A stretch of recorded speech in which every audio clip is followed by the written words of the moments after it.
Kala ko nandun ka na eh. Wala ka pa pala doon. Hindi po, may binili kasi ako. One way? Okay, hindi. Ay, oo. Di ba sabi dapat tumipid ka lang naman, kuya. Hindi diretso mo sa dyan. Wala. Opo. May pasok kayo kanina. Ha? May pasok kayo. Wala. Wala din. Wala po. Pero bukas meron na. Kahapon wala, no? May bagyo eh. Opo, wala. Ano ba sa amin? Sa ano, sa may Arellano Clariden. Ano po yun? Ah, Kaso ang pasok lang doon, 2 to 3 days.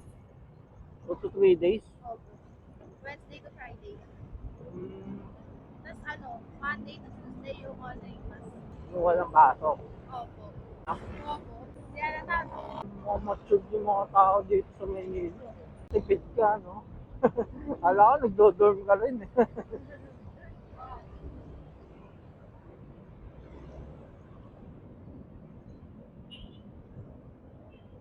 Di ba, namamasahe pa eh.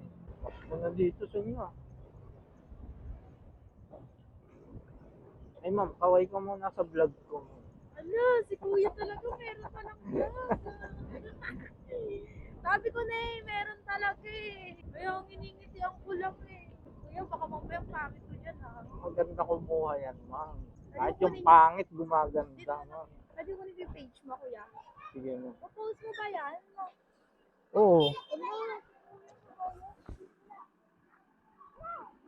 Napost ko na yung papangit. Hello! Page na ka kuya.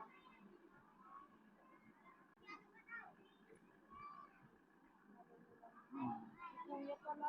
Upload si kuya. Kaway mo natin. Okay. Thank you po.